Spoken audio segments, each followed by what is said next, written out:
আল্লাহ তাআলা কোরআনুল কারীমে ঘোষণা করে ওয়াকরনা ফি বুয়ুতিকুন্না ওয়ালা তাবাররাজনা তাবাররুজাল জাহিলিয়াতিল উলা, তোমরা তোমাদের নারীদেরকে জাহিলিয়া যুগের মহিলাদের মতো বের হতে দিও না। বের হতে দিবা তারা ইফতিজিং এর শিকার হবে, তারা ধর্ষণ হবে। দেখেন বাংলাদেশে বেশিরভাগ ধর্ষণ যারা হচ্ছে এই ধর্ষিত মেয়েরা, এরা পর্দা করে না, চুল এলোমেলো ছাইরা বেড়ায়, বুকের কাপড় দেখে ঘুইরা বেড়ায়, এদের শরীরের মধ্যে পর্দার কোনো চিহ্ন থাকে না। এর যুগের হাতে রাখার পর্দার অন্তরালের মা, এ যুবক বন্ধুরা, মুরব্বী বাবাজিরা, আপনারা মনে রাখবেন, আপনারা যারা আপনাদের মাকে, আপনাদের বোনকে, আপনাদের মেয়েকে আপনারা পর্দা করান না, এটার কারণে আপনি দুজকে যাবেন। রহমতের নবী বলে একজন নারীর কারণে 4 জন পুরুষ মানুষ দুজকে চলে যাবে। ওই নারী যদি কোনো পুরুষের মেয়ে হয়, মানে আপনারা যারা মেয়ে জন্ম দিয়েছেন, আপনি যদি আপনার মেয়েটাকে পর্দা না করান, ওই মেয়েকে প্রশ্ন করা হবে তুমি কেন পর্দা করো নাই? মেয়ে বলবে আমার আব্বা জান আমারে জন্ম দেওয়ার পর আমারে পর্দা করায় নাই। তখন ওই মেয়ে তার বাবাকে নিয়ে দুদকে যাবে। 2 নাম্বার, কোনো ভাই যদি তার বোনকে পর্দা না করায়, কোনো ভাই যদি তার বোনকে পর্দা না করায়, তাহলে ওই ভাই তার বোনের কারণে দুজকে যাবে। আপনি আপনার বোনকে নিয়ে মোটর সাইকেলে ঘুরেন, আপনার বোন আপনার বাড়িতে গায়ে হলুদের অনুষ্ঠানে নাচানাচি করে, আপনার বোন আপনার চাচাতো ভাই আপনার খালাতো ভাইয়ের সঙ্গে কথা বলে, সুন্দর কথা বলতেছে, আপনার বোন বেপর্দা ভাবে স্কুলে চুল ছাইরা দিয়া যাইতেছে। মনে রাখবেন, আপনি ভুয়া আইয়া আপনার বোনকে পর্দা না করানোর কারণে আপনি জাহান্নামের অতল গহ্বরে যাওয়া লাগবে। 3 নাম্বার, কোন স্বামী যদি তার স্ত্রীকে পর্দা না করায়, এ স্বামীরা মনে রাখবেন, আপনার বউকে যদি আপনি পর্দা না করান, তাহলে আপনার বউ আপনাকে নিয়ে জাহান্নামে যাবে। কিন্তু আপনি পর্দা করাবেন দূরের কথা, আপনি সকালবেলা নাক খাইনে ঘুমান, আপনার বউ আপনার বাচ্চাকে নিয়ে মুখ খোলা রাইকা বেপর্দা ভাবে কিন্ডার গার্ডেন স্কুলে দিয়ে আসে। আপনার বউ আপনার সন্তানকে নিয়ে বাজারে তো স্কুলে দিয়া, আপনার বউ বাজার করে আনে মুন্সির হাট থেকে। মনে রাখবেন, এই যুবক ভাই, আপনার স্ত্রী যদি বেপর্দা ঘুরে বেড়ায়, তাহলে এটার কারণে আপনি দুজকে চলে যাবেন। আপনার বউ কত সুন্দর আপনার তার দেবরকে, মানে আপনার ছোট ভাইকে ভাত বেড়া দেয়। আমরা সমাজে দেবরের সামনে ভাবি না গেলে কথায় কথায় বইলা ফেলে, যাইবে না কি হইব, এটা তোমার ভাইয়ের মতো। কিন্তু আল্লাহর নবীর হাদিস বলে দেবর ভাইয়ের মতো না, ভাইয়ের মতো না। একটা ভাবির জন্য দেবর হলো কাল সাপের মতো, একটা ভাবির জন্য দেবর হলো মৃত্যু সমতুল্য। এ যুগের হাট এলাকার ভাবিরা, তোমরা যদি দেবর থাকে, দেবরকে চেহারা দেখায়ও না, জাহান্নামে যাইবা। দেবরের সঙ্গে কথা বইল না, জাহান্নামে যাইবা। এই দেবরের সঙ্গে পর্দা কইরো। মনে রাখবারে যুবক ভাই, মনে রাখবেন রে মুরব্বীরা, আপনি আপনার স্ত্রীটারে পর্দা করায়, এটার কারণে জাহান্নামের আগুনের মধ্যে জ্বলা লাগবে। যদি পর্দা না করান, দোজখের আগুনে জ্বলা লাগবে, জ্বলা লাগবে, জ্বলা লাগবে। এবার আসেন 4 নাম্বার, আপনারা যারা মায়ের সন্তান, আমিও মায়ের সন্তান, আপনারা যদি আপনাদের মাকে পর্দা না করান, আপনার মা অটোমেটিকলি এমনি ঘুরে বেড়ায়, আর বৃদ্ধ হয়ে গেছে, পর্দা করে না।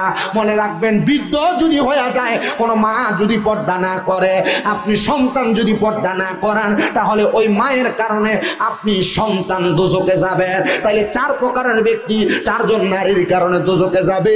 বাপ মেয়ের কারণে, ভাই বোনের কারণে, স্বামী স্ত্রীর কারণে। এবার বলেন, জাহান্নামের কঠিন আযাব থেকে বাঁচার জন্য পর্দা করার দরকার আছে না নাই? করাইবেননি? কেমনে পর্দা করাবেন? কেমনে? আপনি তো বেপর্দা যেমনে হয় এই সিস্টেম করে দেন। বাড়ির ভিতরে গায়ে হলুদ হয়, কত সুন্দর গায়ে হলুদের অনুষ্ঠান, মায়া বইয়া থাকে, ভাই চাচতো ভাই, জেঠতো ভাই, খালতো ভাই, খালতো বই না, ইয়া হলদি লাগাই হলো। কথা কয় না কা? যদি হলুদের অনুষ্ঠান না করে, এই মুরব্বী কয় কি তুমি লাগাইছ, মারামারি মারামারি লাগে। কি আপনি ঠিক কইলেও ঠিক, না কইলেও ঠিক। হলুদের অনুষ্ঠান করেননি বিয়াত? হ্যাঁ, মাথা লারে করে না।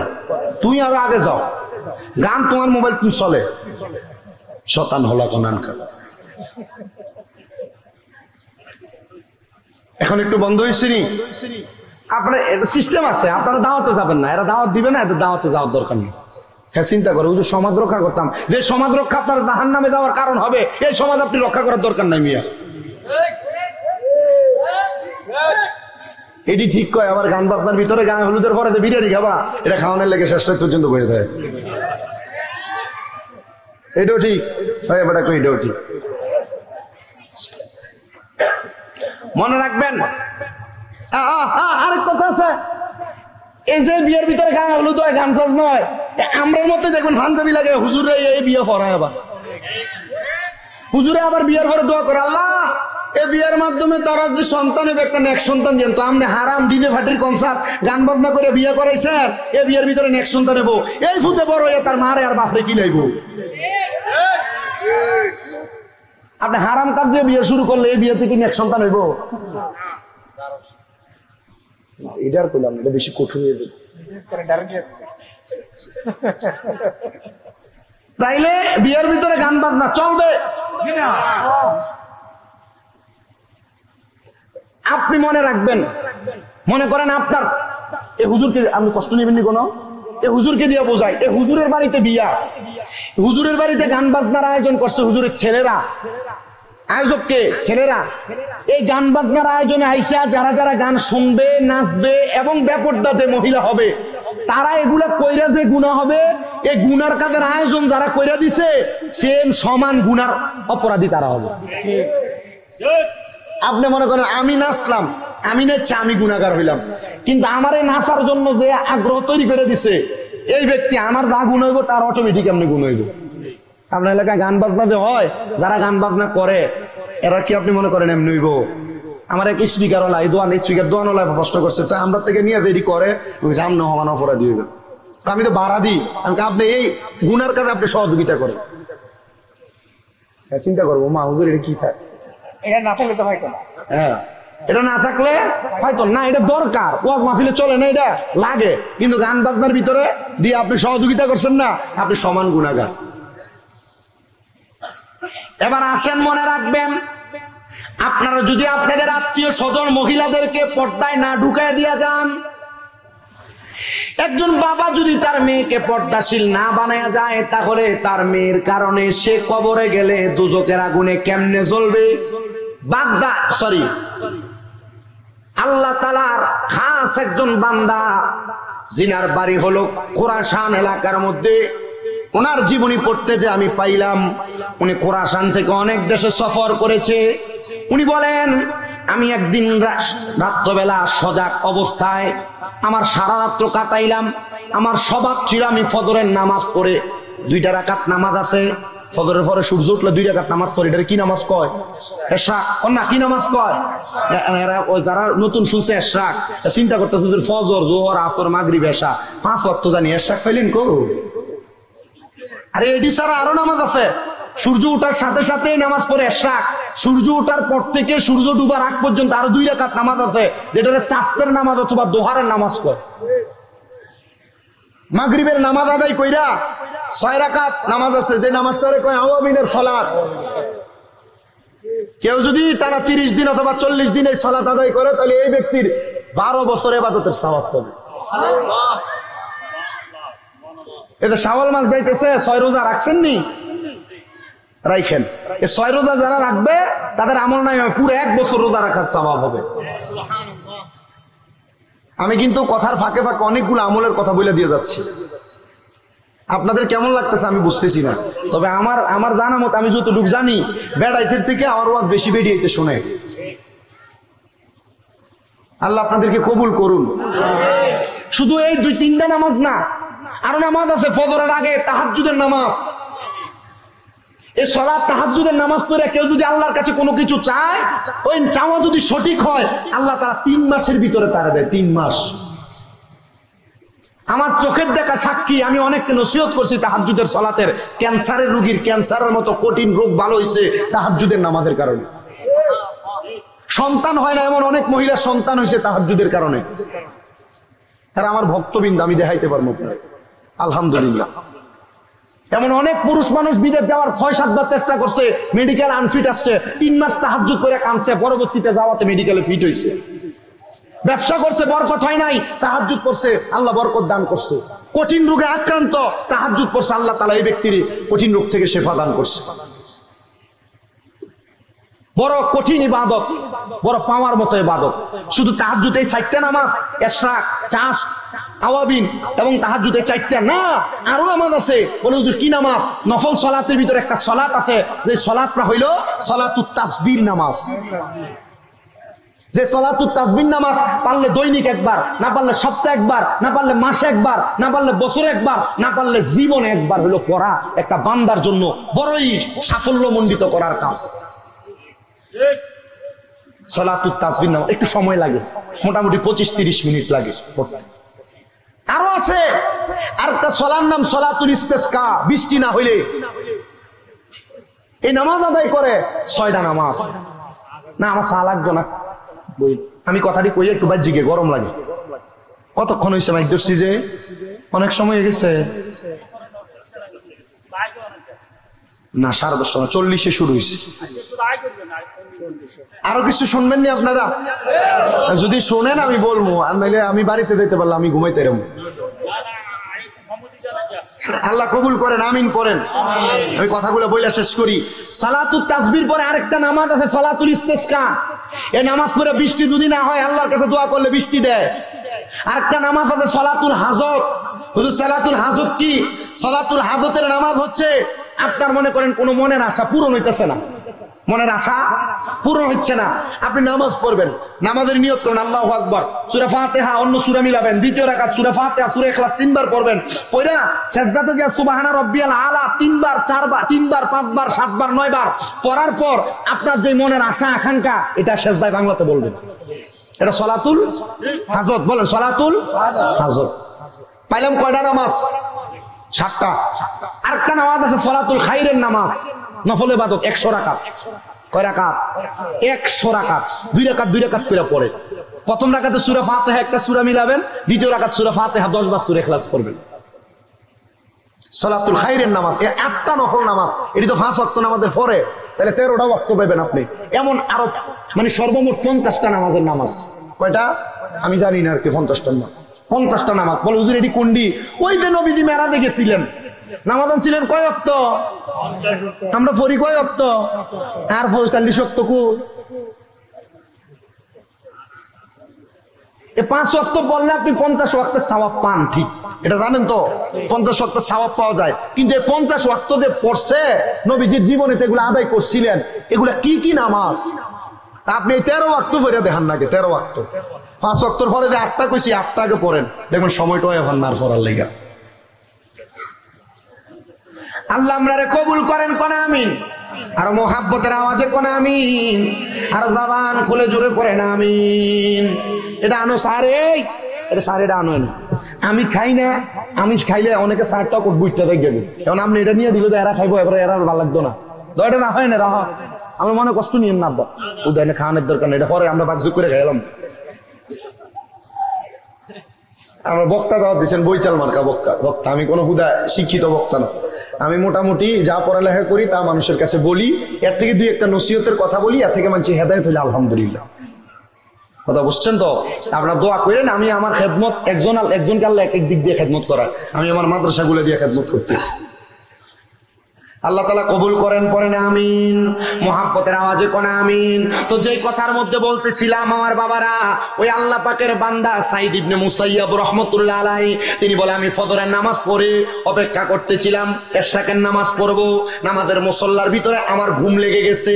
ঘুম লাগার পর হঠাৎ করে আমি ঘুমের ভিতরে স্বপ্ন দেখতেছি, একজন ব্যক্তি আমার সামনে দাঁড়ানো। এই ব্যক্তিটার শরীরের নাভি থেকে মাথার তালু পর্যন্ত ভালোই দেখা যায়, কিন্তু নাভি থেকে পায়ের তালু পর্যন্ত আগুন জ্বলতেছে ধাও ধাও করে।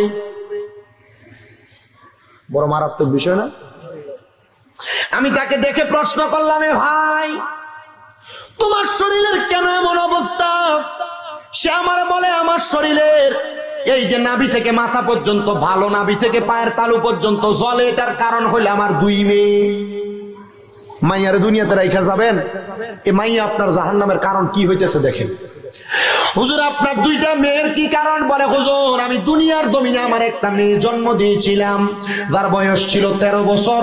তাকে আমি কোরআন সুন্নাহ মোতাবেক চালাইছিলাম, সে সুন্দরভাবে চলছে, আর এই ব্যক্তি এখনো আমল করে। আল্লাহ তাআলা এই মেয়ের কারণে আমার অর্ধেক শরীর নাজাত দিয়ে রাখছে। কিন্তু আমি যখন দুনিয়াতে ইন্তেকাল করি, আমার একটা মেয়ের বয়স ছিল, আমার একটা মেয়ে তার মায়ের গর্ভে ছিল 5 মাসের। আমি ইন্তেকাল করার 6 মাস পরে, আমি ইন্তেকাল করার 5 মাস পরে ওই মেয়েটা দুনিয়াতে আগমন করেছে। আগমন করার পর আমার স্ত্রী এবং আমার বড় মেয়েটা ওই মেয়েটাকে আল্লাহওয়ালা কোরআনওয়ালা বানাইতে পারে নাই। ওই মেয়েটা দুনিয়ার ভাব ভঙ্গিমার সাথে চইলা বেপরদা হয়ে গেছে, বেহায়াপনা করছে, মানুষের মাঝে চলাচল করছে। এবার এই মেয়েটা বেপরদা হওয়ার কারণে আমার এই কবরের মধ্যে আমার অর্ধেক শরীর আগুনে জ্বলতেছে। এই যুগের হাট এলাকার পর্দার অন্তরালের আমার মা বোনেরা, তোমরা যারা বেপরদা চলো, পরপুরুষের সামনে চেহারা দেখে দেখে হাঁটো, আবার এইটা বেপরদা না, এখন আমাদের সমাজে বুরকার মাধ্যমে বেপরদা চলে। হুজুর কেমনে? আরে বুরকা পরব মায়েরা, এই কারণে তাদের শরীরের কোনো কিছু বোঝা যাবে না, দেখা যাবে না। আর এখন বুরকা পরে এত টাইট, এটা উলঙ্গ থাকলে যা দেখা যাইতো, বুরকা পরলে তার শরীরের সব দেখা যায়। এমন জাতের মহিলাও বাংলা সমাজে আছে না? না, আপনার কাছে এটা বোরকা মনে হয়? এটা বেহায়াপনার মূল মাধ্যম।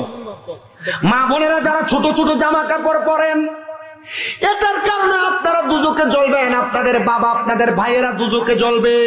মা বোনেরা যারা কাপড় পরেন, আপনাদের পেটের অর্ধেক অংশ দেখা যায়, এটার কারণে দুজকে জ্বলা লাগবে। তো সাবধান, সতর্ক, এটার কারণে আপনারা দুজকে যেহেতু জ্বলবেন, এই কর্মগুলা ত্যাগ করা দরকার। সাইদ ইবনে মুসাইয়াব বলে, আমি আবার হাঁটতে হাঁটতে তালাশ করলাম কোন ব্যক্তি স্ত্রীর গর্ভে সন্তান রাইখা মারা গেছে। অনেকক্ষণ পরে আমি খুঁজে পাইলাম অমুক ব্যক্তির ঘর। আমি তাদের দরজার সামনে যে দাঁড়ায়া সালাম দিলাম, আসসালামু আলাইকুম ওয়া রাহমাতুল্লাহ। ঘরে থেকে আমারে কোনো সালামের জবাব দেয় না। আবার সালাম দিলাম, আসসালামু আলাইকুম ওয়া রাহমাতুল্লাহ, আমার কোনো সালামের জবাব দেয় না। আবার সালাম দিলাম, আসসালামু আলাইকুম ওয়া রাহমাতুল্লাহ, সালামের জবাব তো দিলই না। একটা বালতির মধ্যে কইরা, পানির পাত্রের মধ্যে কইরা, একটা মেয়ে এলোমেলো চুলওয়ালা আমার সামনে এসে কিছু ময়লা পানি আমার গায়ে ফিক্কা মেলা মারছে। আমার গায়ে পানিগুলা মারার পর আমি চিন্তা করলাম কত দুষ্ট একটা মেয়ে, আমি ঘর থেকে চলে যাব। এমন টাইমে পেছন থেকে একটা মেয়ে আমার ওয়ালাইকুম সালাম বলে জবাব দিয়েছে। আমি রাগান্বিত হইয়া তার দিকে তাকাইলাম না। আমি 3 বার সালাম দিয়েছি, সে আমারে 3 বার জবাব দিলে তার দিকে ফিরবো। আমারে 2য়-বার জবাব দিয়েছে, আমি তার দিকে তাকাইলাম না। 3য়-বার জবাব দিয়েছে, তার দিকে তাকাইলাম না। এবার 4র্থ-বার ওই মেয়েটা আমারে সালামের জবাব না দিয়ে আমারে উল্টা সালাম দিছে। এই যুগের হাটের মুমিন মুসলমানেরা, কারণ ঘরের সামনে গেলে 3 বার সালাম দিবা, জবাব না পাইলে ফিরা চলে আসবা। হুজুর না না, আমরা এগুলা করি না, আমরা ডাইরেক্ট অমুক ভাই আসুনি কইয়া ঘরে ঢুইকা যায়। আরে বাবা, একটা সন্তান তার মা বাবার ঘরে ঢুকার আগেও সালাম দিয়া প্রবেশ করা নবীর সুন্নত। সালাম ছাড়া প্রবেশ কইরো না। মনে রাখবা, সালাম ছাড়া প্রবেশ করলে সুন্নাহ বিরোধী কাজ হবে। সালাম ছাড়া প্রবেশ করলে ওই ঘরের মধ্যে জিনের মতো বাজে জিন আক্রমণ করবে। নাউজুবিল্লাহ। কম না, কষ্ট হইতেছে আপনারা? তারা পানি বন্ধ করছেন, মাইকের আওয়াজ মনে নিয়ে একজন খবর দেন না, ফাঁকা না, পানির আওয়াজ। আমার মুমিন মুসলমানেরা, 4র্থ-বার সালামের জবাবের পরে, 3য়-বার সালামের জবাবের পরে 4র্থ-বার যখন সালাম দিয়েছে, সালাম দেওয়ার পর আল্লাহর ওলি পেছনে ফিরে না, পেছনের দিকে হাইটে হাইটে আসছে। মনে রাখবেন, যারা আল্লাহর হক্কানি ওলি, হক্কানি বান্দারা বেরিয়েতে সামনে যায়নি, হ্যাঁ, বেরিয়েতে সামনে যায়, চোখ তুইলা কথা বলে না। যদিও সামনে যাওয়া লাগে, এলাকার যে যুগ নির্ধারণতা, মাথা নিচা করে থাকে, মহিলাদের সঙ্গে কথা বলে না। এবার আল্লাহর ওলি ডাক দিয়ে কই, মা আপনি সালামের জবাব দিয়েছেন, কারণটা কি? বলে, হুজুর সালামের জবাব দেওয়ার কারণ হইল, আপনি যখন 3 বার সালাম দিয়েছেন, আমি নামাজের মুসল্লায় ছিলাম, জবাব দিতে পারি নাই। হুজুর আপনার শরীরের মধ্যে আমার বোনটা পানি নিক্ষেপ করেছে, আমি তার বড় বোন। হুজুর এই বোনটা বেপরদা বেপর্দা, বেহায়াপনা, উগ্র টাইপের মেয়ে, এমন অনেক মেয়ে দেখবেন সংসারে বড় হয়, এগুলা বিয়ে দেওয়ার পরে জামাইয়ের বাড়িতে ভালো করে ভাতও খাইতে পারে না। সাবধান, সতর্ক, এগুলাকে একটু ভালো করে মানুষ করে তারপর বিয়ে দিবেন, আর নচেত বিয়ে দেওয়ার পর অশান্তি শিকার হবেন। এ মুসলমান, ওই মেয়েটা ডাক দিয়ে কই, হুজুর আপনার মতো একজন আলেম আমাদের ঘরের দরজায় কেন আসছেন, কারণটা কি? হুজুর ডাক দিয়ে কয়, মা আমি আজকে তাহাজ্জুদ নামাজের পরে ফজরের নামাজ পড়া এশরাকের নামাজের অপেক্ষা করতেছিলাম। মা গো, আমি এশরাকের নামাজের জন্য অপেক্ষা করতে করতে ঘুমায় গেছি। আমি ঘুমের ভিতরে দেখেছি তোমার আব্বাজান আমার স্বপ্নে আসছে। তোমার আব্বাজানের অর্ধেক শরীর আগুনে জ্বলে, অর্ধেক শরীর ভালো। এখন বুঝতে পারলাম তোমার এই বোনটার জন্য তোমার আব্বা জাহান্নামে জ্বলে। ওই বোনটা একটা লাফ দিয়ে হুজুরের পায়ে পড়ে গেছে, হুজুর মাফ করে দেয়, আমি তো আমার আব্বাজানকে জীবনে দেখি নাই, আমার জন্মের 5 মাস আগে আমার আব্বা মারা গেছে। হুজুর আমি কেমনে আমার আব্বাজানের জাহান্নামের কারণ হইলাম? আমি তো আমার বাপরে দেখি নাই। বলে তুমি বেপরদা চলো, বেহায়াপনা করো, এই জন্য তোমার আব্বাজানকে তুমি দেখো নাই, না দেখো জাহান্নামের কারণ হয়ে গেলা। মাইয়া ডাক দিয়ে কই, হুজুর যেই বাবা আমার জন্মদাতা, ওই বাবা যদি আমি কন্যার জন্য জাহান্নামে জ্বলে, আমি কন্যা এটা সহ্য করতে পারবো না। এ হুজুর আপনি বলেন না কোন কাজের কারণে আল্লাহ আমার আব্বাকে মাফ করে দিবে? মাইয়াটার প্রশ্নের জবাবে হুজুর ডাক দিয়ে কই, মা ব্যাপারটা বেহায়াপনা ছাড়ো, অন্যায় অশ্লীলতা ছাড়ো, আল্লাহ তাআলা মাফ করে দিবে। মাইয়া কই, হুজুর আপনার নসিহত গ্রহণ করলাম, আর ব্যাপারটা বেহায়াপনা করব না। মাইয়াটা যখন গ্রহণ কইরা ব্যাপারটা বেহায়াপনা ছাড়ছে, মাইয়াটা 5 ওয়াক্ত নামাজ পড়ে। 5 দিন পরে 7 দিন পরে ওই আল্লাহর নবী সাইদ ইবনে মুসাইয়াবের সামনে, হুজুর আমার আব্বাকে এখন ভালো আসেনি। হুজুর এটা তো আমি স্বপ্ন দেখেছি, এখন তুমি তোমার আব্বারে জিগাও। হুজুর কেমনে জিগাইবো গো, আমার আব্বা তো কবরে। বলে রাস্তা আছে রে, ওই রাস্তাটার মাধ্যমে জিগাও। হুজুর কেমনে গো, একটু কারণটা বলেন। বলে তোমার কাছে আমার একটা নসিহত, ওয়া মিনাল লাইলি ফাতাহাজ্জাদ বিহি নাফিলাতান লাকা আসা আইয়াবাসাকা রাব্বুকা মাকামান মাহমুদা। আমার আল্লাহ আমার নবীকে বলেছেন আপনি রাতের কিছু অংশে তাহাজ্জুদের নামাজ পড়েন। যদি আপনি তাহাজ্জুদের নামাজ পড়েন, অতি সত্বর আপনার মাকামে মাহমুদ প্রশংসার জায়গা দান করা হবে। এই আয়াত যখন নাজিল হয়, আমার নবী আল্লাহর কাছে বলেছেন, আল্লাহ আমি তাহাজ্জুদ পড়লে আমারে মাকামে মাহমুদ দিবেন, কিন্তু আমার উম্মত যদি পড়ে উম্মতরে কি দিবেন? আমার আল্লাহ তাআলা ঘোষণা করেছে, নবীর কোন উম্মত তাহাজ্জুদ পড়ে যা চাইবে আল্লাহ তা দিয়া দিবে। ও হুজুর, তাইলে আমি তাহাজ্জুদ পড়ে আমার আব্বার কথা স্মরণ করলে আব্বারে দেখতে পাবো। আপনাদের যাদের মা নাই, আপনাদের যাদের বাবা নাই, মারে দেখতে মন চায়, বাবারে দেখতে মন চায়, তাহাজ্জুদ পড়ে কান্না করবেন, দেখবেন আপনার মা বাবারে আপনি তাহাজ্জুদের কান্না করার সময় দেখা যাবেন। হুজুর কেমনে? আরে আব্বা মা বাপ জান্নাতি না জাহান্নামী? তাহাজ্জুদ নামাজ পড়ে চেষ্টা করলে আপনি মা বাবার জান্নাত জাহান্নামের খবরও বলতে পারবেন। আমার কথা না, স্বয়ং আল্লাহর কোরআনের কথা। ওই মেয়েটা একটানা 7 দিন তাহাজ্জুদ পড়ছে, আল্লাহর কাছে কান্না করে। মাইয়া ডাক দিয়া কয়, জগতের মানুষ, আমি যখন তাহাজ্জুদের নামাজ পড়া আমার বাবার জন্য কান্না করতে লাগলাম, আমি সেজদার মধ্যে থাইকা হঠাৎ করে দেখতে পাইলাম একজন নূরানি পোশাকওয়ালা সুরতওয়ালা মানুষ, যিনি সামনে হাঁটতেছে, সুন্দর ফুলের বাগান, ডাইনে বামে সামনে পেছনে রহমতের হুরগিল মানরা। আমি জিজ্ঞাসা করলাম, কে গো আপনি, আপনার পরিচয় কি? উনি ওনার মাথা থেকে সাদা কাপড়টা উঠায়া ডাক দিয়ে কয়, মা আমি হইলাম তোমার জন্মদাতা বাবা। ও বাবা, আপনার না অর্ধেক শরীর আগুনে জ্বলেছে, অর্ধেক ভালো ছিল, এখন কেমনে আপনি শান্তি পাইলেন? আমার আব্বা আমার জবাব দিয়েছে, এ মা তুমি পর্দা করার কারণে, নামাজ পড়ার কারণে, ইবাদত করার কারণে, বেহায়াপনা ছাড়ার কারণে, অশ্লীলতা ছাড়ার কারণে আল্লাহ তাআলা আমি বাবাকে মাফ করে দিয়েছে। ভাইয়েরা আমার, বন্ধুরা আমার, আপনার কারণে আপনার বাবা মার কবরে যেন আযাব না যায়। ওই যে বলেছি মুমিনেরা জান্নাতে যাবে, কেমনে যাবে? আল্লাহ তাআলা বলেন, রাদিয়াল্লাহু আনহুম ওয়ারাদু আন, আমি আল্লাহ যারার প্রতি খুশি এবং যারা আমি আল্লাহর প্রতি সন্তুষ্ট তারাই জান্নাতে যাবে। আল্লাহ তারা কারা? কয় যালিকা লিমান খাশিয়া রাব্বা, আমি আল্লাহর সবচাইতে ভয় করে যারা।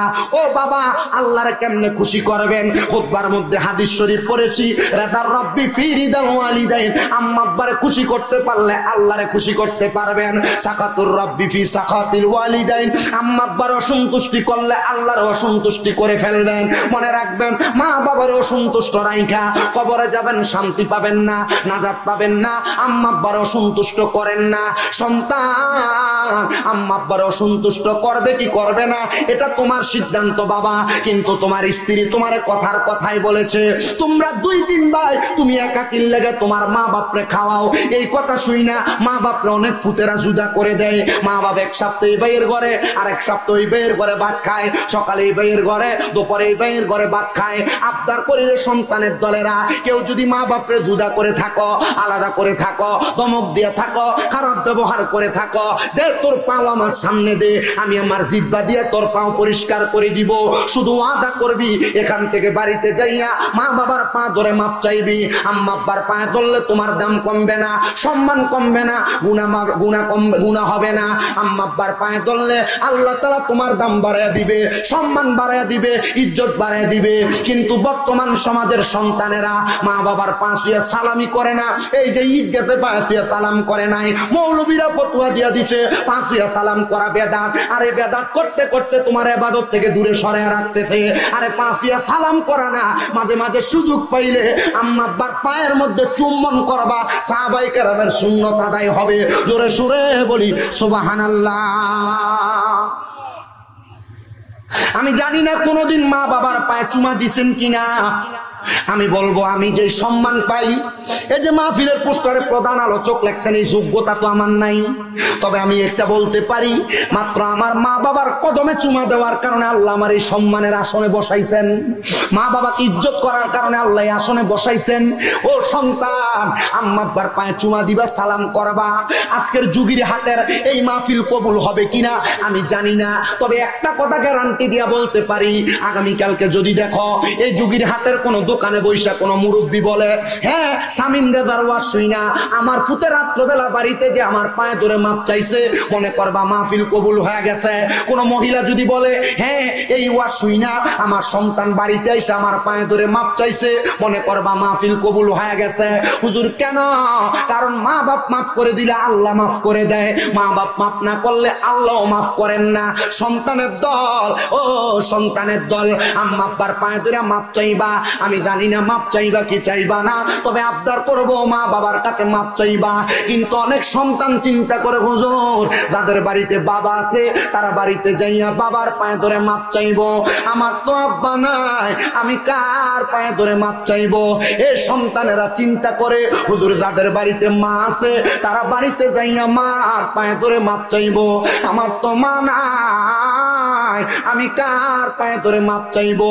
এ সন্তান, মা বাবা কবরে মাপ চাওয়ার মতো কাউরে তুমি খুঁজা পাও না। ওই মা বাপ তোমার বড় কষ্ট করে মানুষ করছে, বড় কষ্ট করে তোমার লালন পালন করছে। আগে এক বেলা ভাত না খাইলে মা বারবার কইতো, কিরে পেটটা দি পিঠের লগে লাইগা রইছে, ভাত খাস না কেন ফুট, তোর পেটটা তো পিঠের সাথে লাগছে, সন্তান অসুস্থ হইয়া যাবি। এখন এক বেলা ভাত না খাইলে, 2 বেলা ভাত না খাইলে কেউ একবার জিগায় না ফুট খানা দি খাও না। হাই রে, এমন মায়ের মতো আপন কেউ নাই, কেউ নাই। এই যে রোজার ঈদ চলে গেল, কত মানুষের জন্য জামা কাপড় কিনলা, আব্বাটাতে কবরে আব্বাটার লেগে যে একটা লুঙ্গি কিনতে পারলা না। ওই আব্বা লুঙ্গি ছিঁড়া গেছে, নিজের হাতে ছিঁড়ে আব্বা পরছে, নিজের ফিরা জুতা পরছে, পায়ের গোড়ালি দিয়া জুতা ফিরা গেছে। আব্বা জান তুমি ফুতেরে রাত্রবেলা নতুন জুতা বাজার থেকে কিনা দিছে, ওই জুতা পইরা খাটে দৌড়াদৌড়ি করছো। আজকে ওই আব্বা অন্ধকার কবরে, সন্তান তুমি তোমার আব্বার একটা পাঞ্জাবি কিনা পরাইতে পারো না। এ সন্তান, মা জননী স্কুল মাদ্রাসায় যাইতে কাপড় রাস্তা থেকে খুইলা 10-20 টাকা তোমার হাতে দিয়া দিছে। পানি ভাত মা খাইতে না, আমার ভূতের ওই দিদি আইলে পানি ভাত খাইলে তার কলজা ঠান্ডা হইব। আজকে ওই মা কবরে, মারে দি তোমার ঘরে এক বেলা খাওয়াইতে পারো না। সামনে কোরবানির ঈদ আসতেছে, অনেক সন্তানেরা কোরবানি দেয়, কিন্তু তারার মা বাপ থাকতে তারা কোরবানি দিতে পারে নাই। মানুষের বাড়ি থেকে গোস্ত আসলে মা রান্না কইরা আলুটা বাড়ায় দিত, মা সন্তানরে গোস্ত খাওয়াইতো, আলু জল দিয়া মা খাইছে। এখন ফুতে কত বড় গরু কোরবানি দেয়, কিন্তু তার মারে একটা টুকরা গোস্ত খাওয়াইতে পারে না। ও সন্তান,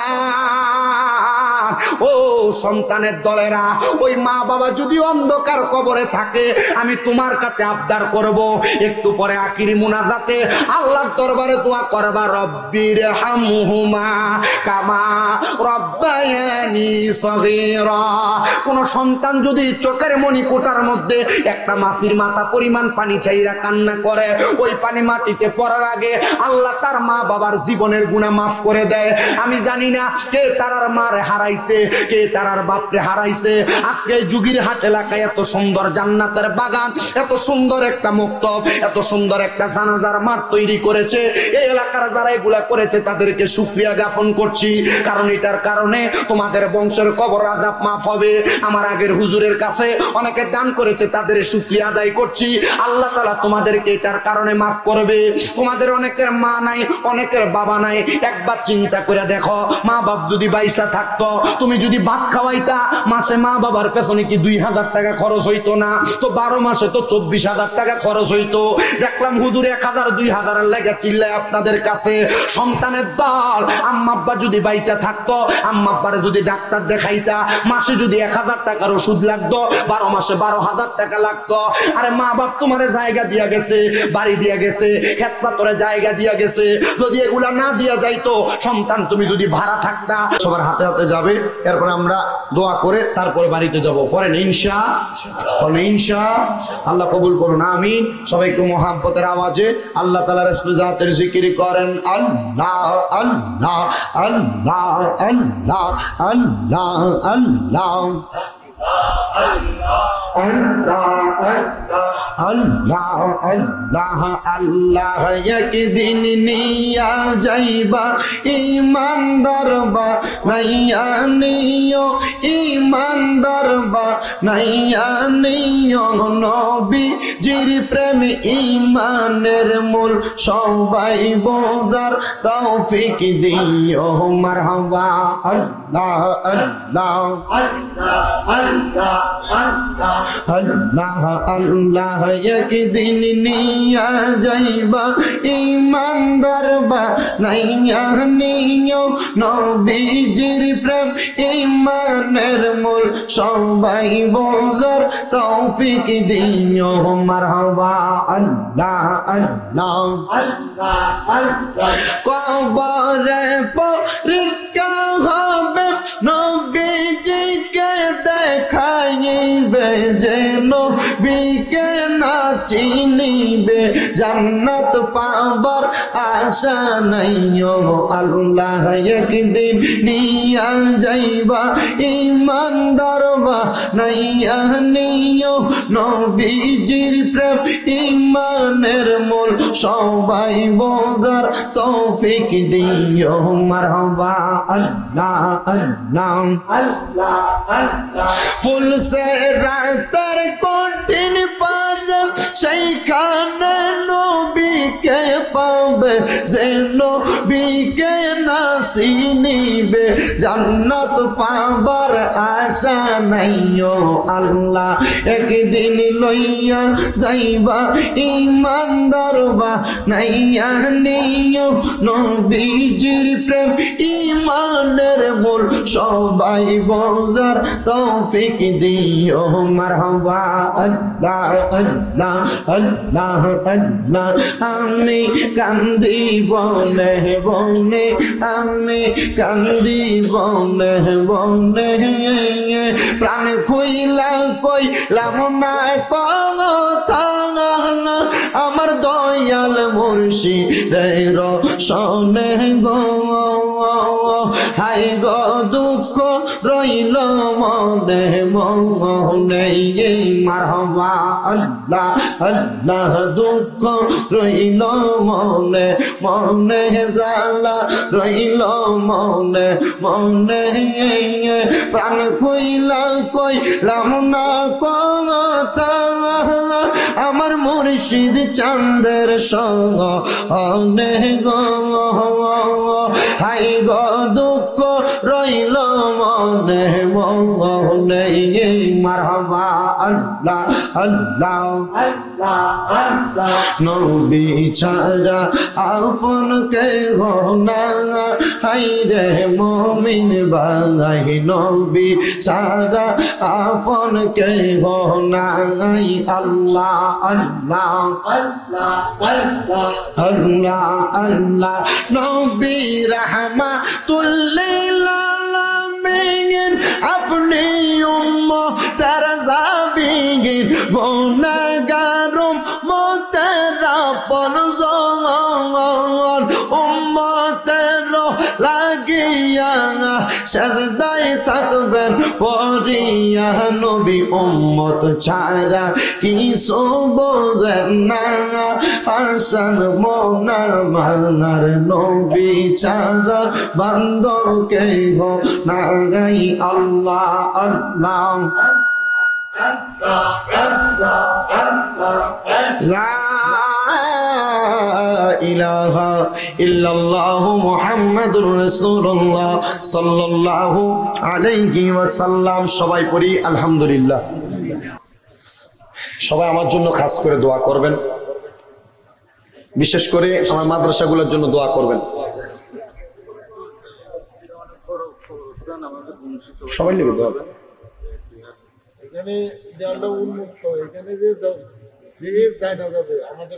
বুঝছি, ঠিক আছে ইনশাল্লাহ দোয়া করবেন আমার মাদ্রাসার ছাত্রগুলোর জন্য। আলহামদুলিল্লাহ আল্লাহ তাআলা যেন পবিত্র কোরআনুল কারীমের হিফজ তাদের সিনার মধ্যে মরণের আগ পর্যন্ত ধরে রাখতে পারে, সে তৌফিক যেন আল্লাহ তাদেরকে দান করে পড়েন আমিন। আমার মাদ্রাসাটা কুমিল্লা চকবাজারের আগে যে নূরপুর সমুহনী, এটার পাশেই শাহপাড়া রোডের মাথায় তাহফিজুল কোরআন হিফজ মাদ্রাসা। ইনশাল্লাহ আপনারা এটার জন্য দোয়া করবেন। আমার বাকি মাদ্রাসাগুলোই পাশেই, আল হোসাইনী ইসলামিয়া সুন্নিয়া মাদ্রাসা, জামিয়া নূরে মদিনা মাদ্রাসা, মা ফাতেমা মহিলা মাদ্রাসা, তাহফিজুল কোরআনেরই মহিলা মাদ্রাসা, মানে আমার এই 6টা মাদ্রাসা, এগুলোর জন্য আপনারা দোয়া করবেন শুধু খাস করে। আল্লাহুম্মা আমিন আল্লাহুম্মা আমিন। আলহামদুলিল্লাহি রাব্বিল আলামিন, আসসালাতু ওয়াসসালামু আলা রাসূলিহিল কারীম। রব্বানা যালামনা আনফুসানা ওয়া ইন লাম তাগফির লানা ওয়া তারহামনা লানাকুনান্না মিনাল খাসিরিন। ইয়া ইলাহি রহম ফরমা মুস্তাফা কি ওয়াসিতে खोले दे दरवाजाए रहमत गदा की वास्ते रहमतुल लिल आलमीन खत्मे रसूल जारी जगह अहमद व हामिद मुहम्मद मुस्तफा की वास्ते मबूदो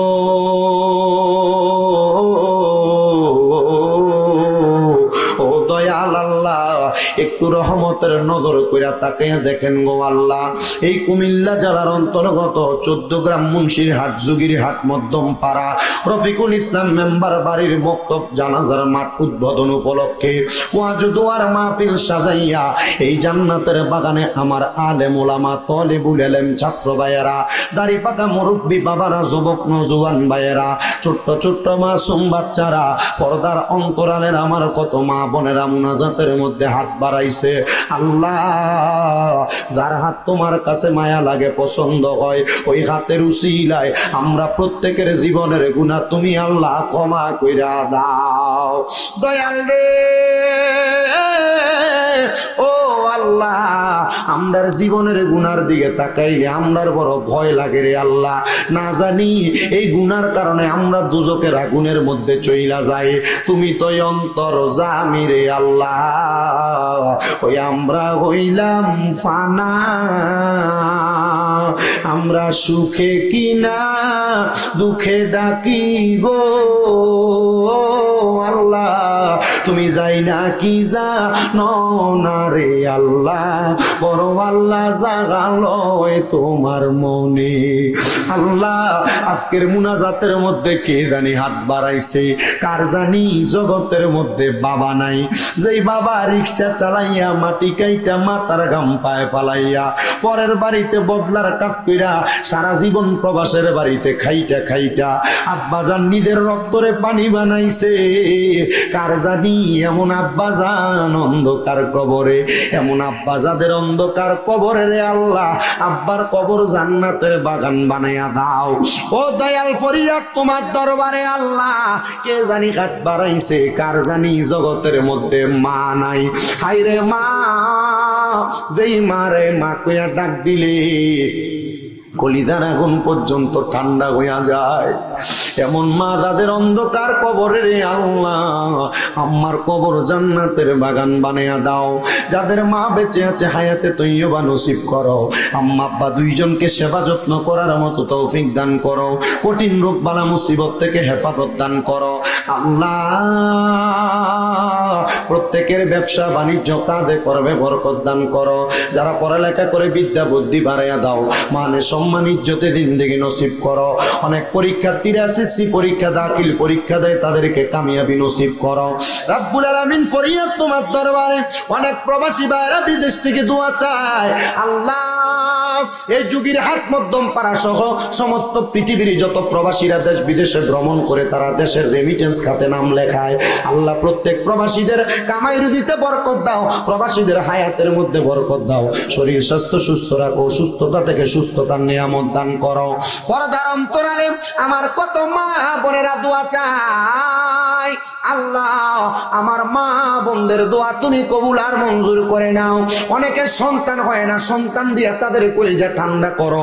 অনেকের পরিবারে অশান্তি, তুমি শান্তির ফয়সালা করো।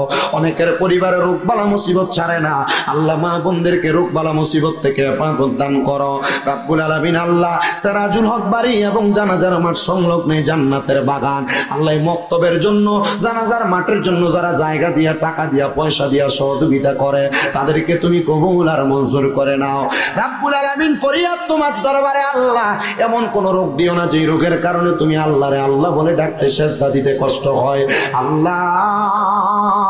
মরণের আগে বারবার মক্কা মদিনা তাওয়াফ জিয়ারত নসিব করায়ও।